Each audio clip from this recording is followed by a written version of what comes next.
हाँ नाजरीन, लाड़काने से सच्चाई न्यूज़ के नुमाइंदे की रिपोर्ट शामिल करते चले कि मीरू खान चौक मकीन खातून ने शौहर की मिल्कियत से घर का खर्चा न देने पर प्रेस क्लब के सामने एहतजाजी मुजाहरा किया है। खातून किरण महसर ने एहतजाज करने के दौरान कहा कि 3 साल पहले मेरे शौहर का इंतकाल हुआ जो गुड्स ट्रांसपोर्ट का कारोबार करता था।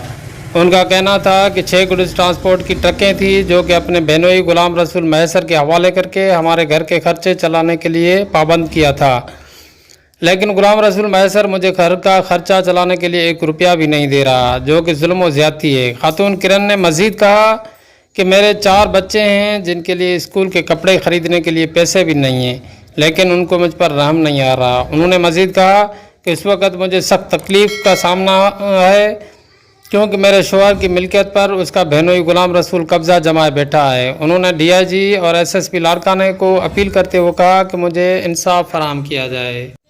कोई भी मदद नथो करे, असांखे पंहिंजे हक़ खपे, असांखे कोई भी हक़ नथो ॾे। गुलाम रसूल यासीन पीरल असांजी मिल्कियत खाधी वेठा आहिनि, असांखे को बि हक़ नथा ॾियनि। असांजी बीमारी बड़ी, असांजा ॿार वीचारा मासूम बीमार आहिनि, उहे सरकारी दवा था खाइनि। हे जेकी मिल्कियत आहे त इहा कहिड़े कम जी आहे, कंहिंजे लाइ आहे? या त इहा मिल्कियत पाण खाइनि था, पाण फबाइनि था, इन मिल्कियत मां पाण आयाशूं कनि था, असांखे नथा ॾियनि। असांखे माना एतिरो मजबूर था कनि, असांजी फ़ोन नथा खणनि, छाजे लाइ नथा खणनि, छो नथा खणनि? ज़ाहिरी असांखे माना को बि मुतालबो ॿुधे रहिया। असांखे इमरान ख़ान खे अपील कयूं था, उनखे आसिफ़ ज़रदारी खे कयूं था, मुराद अली शाह खे कयूं था। चयो अथनि त असांखे पंहिंजो हक़ ॾियो त पोइ छा था चवनि? माना उहो ॿुधनि ई नथा, जेका फ़ोन ई नथा खणनि। मुंहिंजी फ़ोन अटेंड शुरू में कंदा 6 महीना मूंखे सही ॾिनो, पोइ उन खां बाद में हाणे मुंहिंजी फ़ोन बि नथा खणनि। तव्हां मुंहिंजी फ़ोन खणो, सुभाणे खां पोइ मुंहिंजो ॿार अगरि हेठि मथे थिए मरे बुरे त पोइ मूंखे माना तव्हां भरे ॾींदव? तव्हांजो मुड़ुसु कॾहिं फोत थियो? मुंहिंजो घर वारे खे 4 साल थिया, 3 साल पूरा थिया त 4थे में हले थो। उन मिल्कियत में छा आहे? उनजी मिल्कियत में 6 ट्रकियूं आहिनि, 10 व्हीलर माना इहे, ऐं हिकिड़ी जेल आहे कार हुई जेकी उन्हनि माना खपाए। हिन महिल मूंखे ॿुधाइनि नथा त उहे पैसा असां छा में लॻाया आहिनि। प्लाट आहे पंहिंजो, बाईपास ते प्लाट आहे। उहो कंहिंखे ॾेई वियो सॼी मिल्कियत?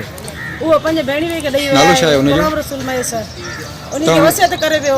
तव्हां उनखां घुरी आहे त हाणे असां पंहिंजी मिल्कियत ॾियो, मां पंहिंजा बचड़ा पालिया, छा थो चए? बाबा घणो ई कुझु कयो आहे, पर मुंहिंजी फ़ोन माना खणनि था, मुंहिंजो आवाज़ ॿुधनि था, फ़ोन कटे था छॾनि। मूंसां ॻाल्हाइणु पसंदि नथा कनि। कंहिंखे अपील कंदव तव्हां? अपील कयूं था, इमरान ख़ान खे अपील कयूं था, ऐं बिलावल भुट्टो खे अपील कयूं था, शामरा इनखे मुराद अली शाह खे कयूं था।